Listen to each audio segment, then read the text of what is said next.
लग्नानंतर होईलच प्रेम या मालिकेच्या आजच्या भागात इथे आपण पाहत असतो की आता पार्थ आणि जीवानी सगळ्यांसाठी ताक बनवून आणलेलं असतं. तेव्हा इथे माननी म्हणत असते, खरंच मला अजिबात नकोय, मी आत्ता ज्यूस पेले. तेव्हा इथे शारदा म्हणत, अहो वहिनी काय करताय, माझ्या जावयाने ताक बनवून आणलं, एकदा पिऊन तरी पहा. तेव्हा जीवा म्हणतो, हो आई अगं पे की, आम्ही त्यात काहीही टाकलं नाही. तेव्हा माननी म्हणते, काय चाललंय, काही टाकलं नाही म्हणजे काय म्हणायचं आहे तुला. तेव्हा इथे पार्थ म्हणतो, अगं आई अगं ते ना तुला तिखट नाही ना चालत, आम्ही तेच म्हणतो की त्यात मसाला वगैरे अजिबात काही टाकलेला नाही. तेव्हा इथे जीवा म्हणतो, हो ग आई पी पी तू पी, असं इथे जीवा म्हटलेला असतो. तेव्हा इथे माननी म्हणत असते की हे दुसरे 2 ग्लास कुणाचे. तेव्हा इथे जीवा म्हणतो, ते रम्या आणि वसूचे तर. आणि माननी नंतर म्हणते, मग दुसरे ते म्हणतो ते आमच्या बायकांचे आहेत. तेव्हा सगळेच त्यांना विचारतात की मग तुमचे ग्लास कुठे आहेत.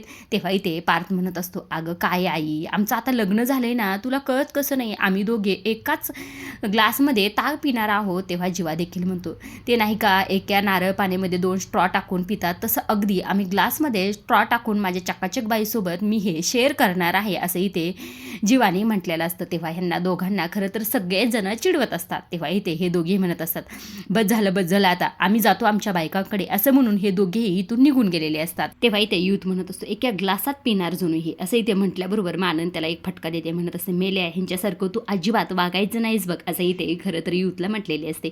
आता इकडे जी काही आपली रम्या असते ती वसूला खरं ओढतच इकडे घेऊन आलेली असते. तेव्हा इथे वसू म्हणत असते, अगं रम्या काय चालले, मला कशाला इथे ओढत घेऊन आले, छान मी सगळ्यांसोबत गप्पा मारत बसले होते ना.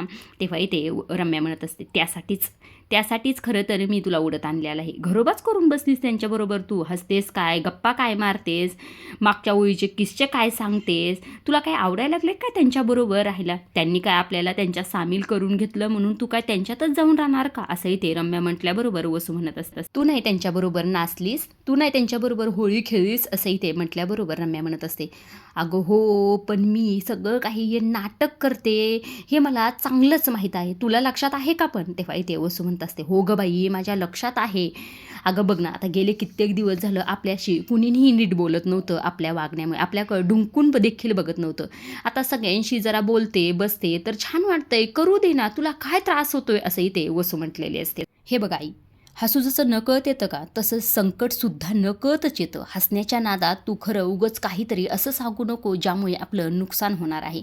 तेव्हा वसू म्हणते, मला कळतं ग, मी कशाला हे सगळं काही बोलू. तेव्हा इथे रम्या म्हणते, माहिती आहे ना गेल्या वेळेस तू मामीसमोर काय बरगळून गेलतीस तर, 16 डिसेंबरनंतर म्हणे आम्ही काहीच केलं नाही हे म्हटली होतीस ना तू ह्याच नादात, त्यामुळे आता देखील तसंच वाग, लक्षात ठेव, असं काही बोलू नको ज्यामुळे आपलंच नुकसान होईल म्हणून, असंही ते रम्या म्हणत, अगं मी चुकून बोलले होते, चुकून निघले होतं माझ्या तोंडातून, मी काय भांगबिंग पिले होते का, असंही ते वसूने म्हटल्याबरोबर रम्या म्हणत असते, तुझा काही भरवसा नाही खरं तर, कुठे काय बोलशील याचा नेमच नाही.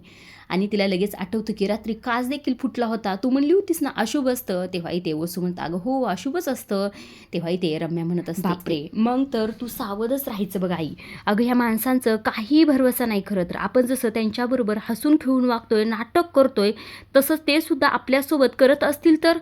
खरं तर तू एक काम कर, कुणी जरी खायला प्यायला दिलं ना तरी देखील अजिबात घेऊ नको, असंही ते खरं तर रम्या म्हटलेले असते. तेव्हा इथे वसू म्हणते, अगं तू आज का टेन्शन घेतेस एवढं, असं काही होणार नाही, आणि आपण इथे मोहितेंच्या घरी, त्यामुळे इथे काय होणार सांग बरं, मी धनंजयची अशी ही माफी मागितली त्यामुळे असं काही होणार नाही, असंही ते वसू म्हणत असते. तेव्हा इथे रम्या, हे बघ आई, त्या मोहितेंना तू कमी लेखू नकोस, त्या मोहितेंच्या मुली वाघिणी आहेत, त्यांच्या तावडीत तू सापडू नको, ती काव्या जर शेर असेल ना तर ती नंदिनी 1.25 शेर आहे, असंही ते रम्या म्हटलेली असते. आता इथे नंदिनी बेडरूममध्ये तिचं आवरत असते. तेव्हा इथे जीवा येतो, म्हणत असतो, चकाचक बाई, असं म्हटल्यावर नंदिनी वळून पाहते. जीवाला पाहता क्षणी नंदिनी म्हणत असते, काय कुठे होतात तुम्ही. तेव्हा इथे जीवा म्हणतो, तुम्ही काय बाबा आमची खिल्ली उडवली, पण आमचं असं नाही बरं का, आम्ही आमच्या बायकोंची आम्हाला खूप काळजी, आम्ही सगळ्यांसाठी ताक बनवलं आणि तुझ्यासाठी देखील ताक बनवलं, घे, असं इथे जीवा म्हटल्याबरोबर नंदिनी म्हणत असते, जीवा आम्ही तुमची, खरं तर तुम्हाला आम्ही चिडवलं, खिल्ली उडवली तर तुम्ही चिडला तर नाहीत ना, असंही ते नंदिनीने म्हटल्याबरोबर जीवा मनातच विचार, चिडलो नाही ग, देशमुख बाईचा युगो काय असतो हे तुला आता कळेलच.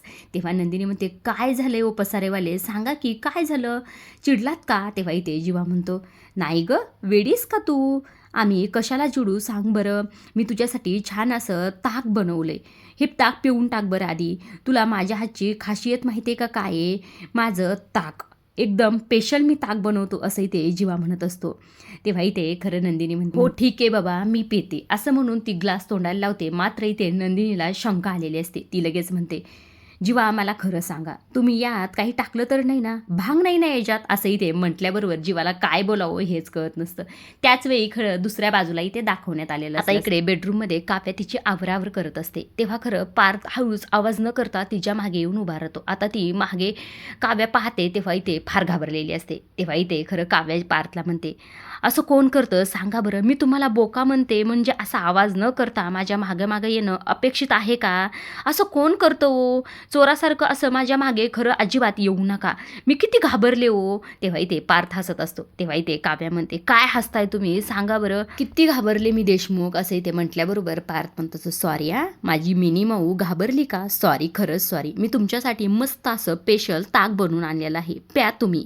असं इथे म्हटल्याबरोबर काव्याचा राग गेलेला असतो. तेव्हा इथे काव्या म्हणत असत, खूप छान, पण तुम्ही आधी प्या ना. तेव्हा इथे पार्थ म्हणतो, अहो मी तुमच्यासाठी एवढं प्रेमाने आणलंय तर प्या की तुम्ही आधी. तेव्हा इथे काव्या म्हणते, ही मांजर बोक्याला म्हणते ना तर बोक्यानी पिलंच पाहिजे म्हणून असं आग्रहच करत असते.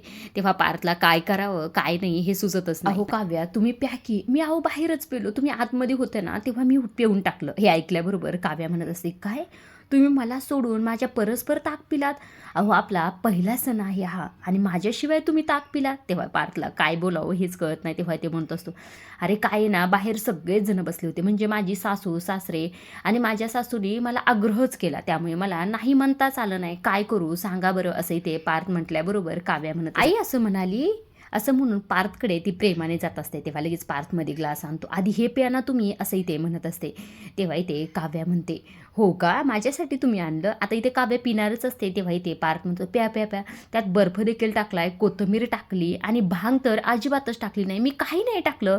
तेव्हा काव्या म्हणते, काय मी तर हे तुम्हाला विचारलंच नाही तरी देखील तुम्ही का म्हटलात? असं इथे म्हटल्याबरोबर खरं पार्थला काय बोलावं कळत नसतं. त्याचबरोबर खरं दुसऱ्या बाजूला इथे सीन दाखवलेलं असतं. आता इकडे जीवा म्हणत असतो, भांग? अगं काय बोलतेस तू? हे सगळं बोलताना तुझी जीभ झडली तरी कशी नाही? यात मी भांग टाकेल असं तुला वाटलं का?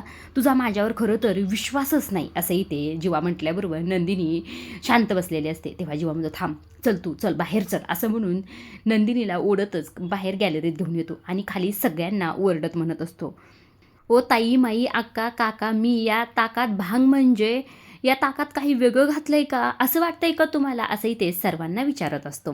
तेव्हा खरं तरी ते नंदिनी म्हणते, काय चाललंय तुमचं? काय बोलताय तुम्ही? तेव्हा इथे मिथून खालनं म्हणत असतात, अरे नाही नाही यात काही नाही, एक नंबर ताक झालंय, अजून मी एक ग्लास पिणार आहे, आय लाईक धिस ताक. असं इथे मिथुननी म्हटल्याबरोबर जीवा म्हणत असतो, माझ्याकडनं तुला खरं तर 4 ग्लास. असं इथे जीवाने म्हटलेलं असतं. आता सगळेच जण इथे हसत असतात. तेव्हा जीवा नंदिनीला म्हणतो, तुला ना अजिबातच माझ्यावर विश्वास नाहीये. तेव्हा नंदिनी म्हणते, नाही मला खरं तर तुमच्यावर अजिबातच विश्वास नाहीये. तेव्हा जीवा म्हणतो, असं काय करतेस? मी जर यात काही टाकलं असतं तर यांना काही झालं नसतं का? असं इथे जीवा म्हणत असतो. तेव्हा खाली खरं यूथ सगळ्यांना म्हणत असतो की चला चला आपण टेरेसवर जाऊया आणि छान अशी मज्जा करूया. आता हे चालत चाललेले असतात, त्यामुळे वर्ण जीवा म्हणतो असं, अगं मी जर यात काही वेगळं टाकलं असतं तर हे नीट चालले असते का? आता त्यांना झालं नसतं का गं काही? असंही ते जीवा खरं तर नंदिनीला सांगण्याचा प्रयत्न करत असतो, तिला पटवून देण्याचा प्रयत्न करत असतो. अगं ह्यात मी वेगळं काही नाही टाकलं, फक्त यात माझं प्रेम आहे, घे चल पी. असं ते जीवा म्हटल्याबरोबर नंदिनी म्हणत, तुमचं प्रेम खरं तर आजकाल हल्ली अति जास्तच जरा उतू चाललंय. तेव्हा इथे जीवा म्हणतो, जाणारच ना, कारण आज रंगासोबत प्रेमसुद्धा उधळून टाकायचं असतं आपल्या प्रेमाच्या माणसाबरोबर, घे की पी. तेव्हा इथे नंदिनी हात जोडते आणि नाही अजिबात मला नको, प्यायचंय ना तर तुम्हीच प्या, मी पिणार नाही. असं म्हणून तिथून निघून जाते. जीवा आता खरं स्वतःच्याच मनाला बडबड करत असतो, ही काय बाई आहे, त्याला काय अर्थ आहे, पण मी हिला आज सोडणारच नाही, आज मी हिचं विमान उडवणार म्हणजे उडव. असं म्हणून चकाचक बाईच्या मागे गेलेला असतो. आता इकडे त्याचबरोबर दुसऱ्या बाजूला काव्या पार्थला म्हणत असते, काय म्हणते मी, उत्तर द्या की मला, खरं खरं सांगा देशमुख, यात तुम्ही काय घातलंय? तेव्हा इथे खरं पार्थला काय बोलावं कळतच नाही. ते म्हणतो, काही नाही, अहो कोथिंबीर घातली, बर्फ घातला, हे काय करणार, बाकी काय घालणार सांगा बरं, छान असं तुमच्यासाठी ताक बनवून आणलंय मी. तेव्हा इथे काव्या म्हणते, खरं सांगा देशमुख मला, मी तुम्हाला सांगते एकदाच, तुम्ही काहीतरी घातलंय नाही याच्यात, तुमचा खरं तर चेहरा सांगतोय मला, तुम्ही काहीतरी केले. तेव्हा इथे पार्थ म्हणत असतो, आता काय करणार या ताकात सांगा बरं, यात खरं तर मी ना वेलची पूड टाकायला पाहिजे होते, म्हणजे तुम्ही गटगट पिला असतात. तेव्हा इथे काव्यामध्ये, काय हो देशमुख तुम्ही, वेलची पूड कोण टाकतंय यामध्ये? तेव्हा इथे पार्थ म्हणतो, मग कळतंय ना तुम्हाला, मग पॅकी असं म्हणून खरं चिडतच, पॅकी मग असं जोरात म्हटल्याबरोबर काव्याचा चेहरा इथं बघण्यासारखा झाला असतो. आता इथे काव्या म्हणत, तुम्ही चिडलात माझ्यावर? तेव्हा इथे पार्थ म्हणतो, चिडू नको तर काय करू सांगा बरं, इतकं प्रेमाने बोलून आणले आणि तुम्हाला प्यायचं नाही ना, चला द्या इकडे, असं म्हणून हॉलमध्ये खरं तर तो ग्लास घेऊन येत असतो आणि त्याच्या मागे येत असते ती म्हणजे काव्या. का चिडता इतकं? अहो पिते मी, द्या द्या पिते मी, असं इथे म्हटल्याबरोबर काव्या घेत असते आणि ते गटागटा तिथे पिऊन टाकते. तेव्हा इथे पार्थ फार खुश झालेला असतो. आता पार्थ इथे मनातच विचार करतो, आता येणार खरी मजा, म्हणजे काय, काव्या इथे उल्लू बनलेली असते. आता नंदिनी इकडे काय करते हे पाहण्यासारखंच आहे.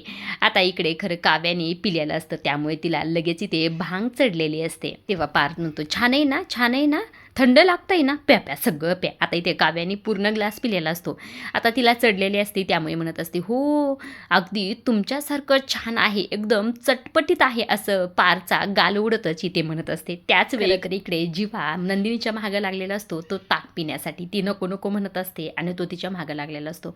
तेव्हा इथे खरं तर काव्या म्हणत असते, आता काय झालं इकडे, नंदिनी ताई जीवाच्या मागे इकडनं तिकडं का पळत होती? ऐकून पार्थ म्हणत असतो, चढली हिला चढली, हो ना, नंदिनी ताई जीवाच्या मागे पळत होती ना. तेव्हा इथे काव्य म्हणते, ते दोघे का पळत होते पण? तेव्हा इथे पार्थ म्हणतो, काय ना ते लपाछपी खेळत होते, असं इथे म्हटल्याबरोबर काव्या हसते जोरजोरात आणि म्हणत असते, मला पण खेळायचं, असं म्हणून तिथून निघून गेलेली असते. आता इथे काव्याला भांग चढलेली असते. पार्थ म्हणतो, आमचा बकरा बनवताय का, असं म्हणून जोरजोरात हसायला लागतो. आता इकडे जीवा नंदिनीच्या मागं लागलेला असतो आणि बाहेर आलेला असतो. तेव्हा इथे म्हणत असतो, काय चाललंय तुझं चकाचक बाई, अगं इतकं प्रेमाने मी देतोय तर तू पित नाहीस का, आणि काल मला काढा दिला असतो तो मी गपची पिलोच का नाही? तेव्हा इथे नंदिनी म्हणत असते, तुमच्याच पोटासाठी, तुमचंच पोट बरं व्हावं म्हणून दिला होता. तेव्हा जीवा म्हणतो, आता मला बरं वाटावं म्हणून तरी पिऊन दाखव की. के सोड, कशाला मी बोलतोय तुला उगच, नक्की पिणार नाहीस ना, असं इथे चिडतच म्हणतो. तेव्हा इथे नंदिनी म्हणते, असं नाही, चिडून नाही, थोडं प्रेमाने बोला की मग मी पेईल, असं इथे म्हटल्याबरोबर जीवा लगेच विरघळलेला असतो आणि म्हणतो असं, अगं ती माझी बाय, कधीपासून म्हणतोय मी पी, धर पी, चल पी, असं म्हणून खरं तिला देत असतो. तेव्हा इथे नंदिनी म्हणत असते, पित्या खरंच तुम्ही ह्याच्यात काही टाकलं नाही ना, अहो त्या दिवशी पाणी म्हणून दारू पिले ना, त्या दिवशीपासून खरं तर काय झालं माहिती आहे ना तुम्हाला त्या दिवशी, त्यामुळे खरं तर मी पितच नाही. तेव्हा जीवा म्हणतो, नाही बाबा मी काही नाही टाकलं. आता नंदिनी थोडी समोर साईडला जाते आणि ते पिण्याचं नाटक करत असते. इकडे जीवा मात्र फार खुश झालेला असतो. आता नंदिनीला इथं चढलेली आहे असं ती नाटक देखील ते करत असते आणि तिथून निघून गेलेली असते. जीवाला वाटत असतं की नंदिनी ते पिलेलं आहे, पण मात्र नंदिनीने ते पिलेलं नसतं. इकडे मात्र खरं आपल्या काव्याला चढलेली असते. आता काव्या इथे लपाछपी खेळण्यासाठी आलेली असते आणि तिला वाटत असतं की पार्थ तिच्यासोबत असतो. म्हणत असते, हळू हा बोक्या, हळू, नीट चाल, पडशीला, असं म्हणून तिथं चालत येते. आता तिच्या अचानकच लक्षात येतं, आपण तर खरं पाण्याने होळी खेळूच नाही, पण हे सगळीकडे गवत का उगलं असावं, असं म्हणून हसायला लागते. आता इथे हसल्याबरोबर नंतर लगेच म्हणते, बोक्या, माझा बोक्या कुठे गेला, माझा बोक्या मलाच दिसत नाही का, इथनं गायब झालेला आहे. ओके, लपाछपी खेळतोय का माझा बोका माझ्यासोबत, मी शोधते ना तुला, असं म्हणून खरं तर इकडे बोक्याला शोधायला गेलेली असते, म्हणजेच पार्थला शोधायला गेलेली असते. आता इथे काव्याला तर चढलेली असते. आता नंदिनी नाटक केलेलं असतं, आता ते नाटक जीवासमोर कसं ती करते हे पाहण्यासारखंच आहे. आता इकडे दुसऱ्या बाजूला इथे खरं तर वसू आणि रम्या गप्पा मारत आलेले असतात. त्यांचा विषय असतो की सगळ्यांचे चेहरे कसे झाले होते ना बघण्यासारखेच, असं इथे म्हणत असतं. तेव्हा त्यांचं लक्ष जातं गार्डनमध्ये. तेव्हा वसू म्हणते, ह्या सगळेजण कुठे गेले? तेव्हा रम्या म्हणते, ते आतमध्ये गेले असतील, चल आपण पण जाऊया, असं इथे रम्याने म्हटल्याबरोबर वसू, झालं ना तुझ्या मनासारखं, बघ कुणीही मला हाक मारली नाही, सगळे निघून गेले बघ आतमध्ये, असं इथे वसूने म्हटल्याबरोबर रम्या म्हणत असते, हे बघ आई उगाच ड्रामा करू नको, चल आतमध्ये चल, असं इथे म्हटल्याबरोबर खरं तर वसू म्हणतं, मी नाही येणार, अगं एवढी छान हवा सुटली बाहेर आणि माझ्या घशाला कोरड देखील खूप पडलेले आहे, त्यामुळे मी अजिबात येणार नाही, असं इथे वसू म्हटल्याबरोबर रम्या म्हणतात, हा ठीक आहे बाई, तुला काय करायचं तर कर, मी तर जाते, असं म्हणून ती तिथून निघून गेलेली असते. आता इथे लक्षाचं ते म्हणजे त्या ग्लासच्या ताकाकडे. आता वसू ते ताक पिणार असते हे तर पुढे आपल्याला माहीतच आहे.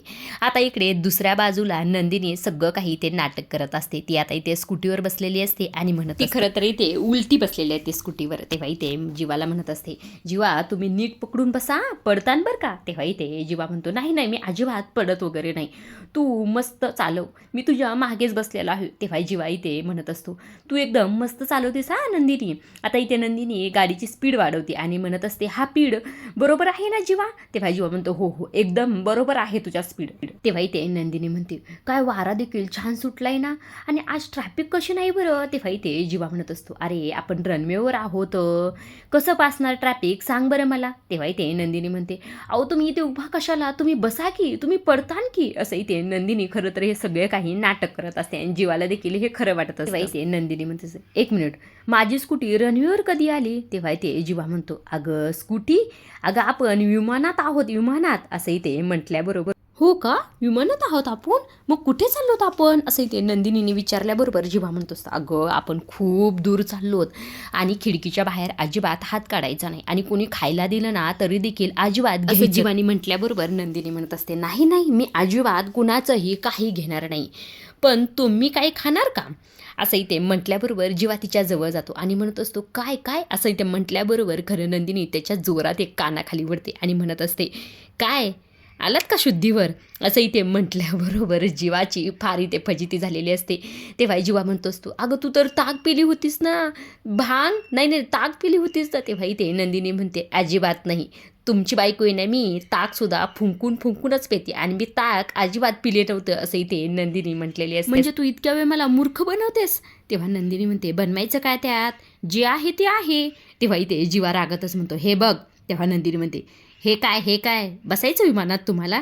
असं इथे नंदिनीने म्हटल्याबरोबर जीवा म्हणतो, मग ते मगाशी तुझ्या मिशीवर ताक, नाही नाही नाही अरे ते ताकावर मिशी. तेव्हा नंदिनी म्हणते, काय चाललंय तुमचं. तेव्हा जीवा म्हणतो, अगं तुझ्या होटावर ते ताक लागलं होतं त्याचं काय. तेव्हा नंदिनी म्हणते, ते मीच हाताने काढलं होतं माझ्या. अहो तुमचं एवढं माझ्या चेहऱ्याकडे लक्ष होते की मी पिले का नाही हे देखील तुम्ही पाहितलं नाही.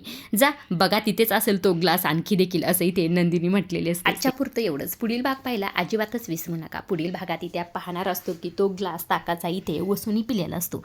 आता इथे वसू म्हणत असते की तू कोण काव्याला. तेव्हा काव्या म्हणते, मी मांजर. तू कोण. तेव्हा इथे वसू म्हणते, मी काळी मांजर. असं म्हणून दोघांचे गालं धरतात आणि एकमेकीला चावमेव करत असतात. तेव्हा इथे काव्या म्हणत असते, आमच्या घरी एक काळी मांजर आहे, खूप कट कारस्थानं करते. तेव्हा इथे वसू देखील म्हणते, काय ना 16 डिसेंबर दिवशी त्या मांजरी आणि तिच्या गँग विरुद्ध आम्ही मोठा डावच केला होता. असं म्हणून खरं तर इथे वसू जोरात हसत असते. आता ह्या वसूचं बोलणं कितपत काव्याला कळतंय किंवा कितपत त्या गोष्टी तिला कळतात, कारण की तिने देखील इथे भांग घेतलेली असते, त्यामुळे तिला कितपत कळतं हे पाहण्यासारखंच आहे. तिला जरी नाही कळलं ह्या गोष्टी तरी लवकरात लवकर खरं तर यांचं पितं उघड पडणार आहे. असा इथे प्रोमो रिलीज झालेला आहे. त्यामुळे येत्या काही भागातच आपल्याला हे सर्व काही पाहायला मिळणार आहे. त्यामुळे पुढील भाग पाहायला खरं अजिबातच मिस करू नका. अशा डेली मालिकेच्या अपडेट जर तुम्हाला जाणून घ्यायला आवडत असतील तर आपल्या चॅनलला जरूर सबस्क्राईब करा आणि तोपर्यंत पाहत राहा लग्नानंतर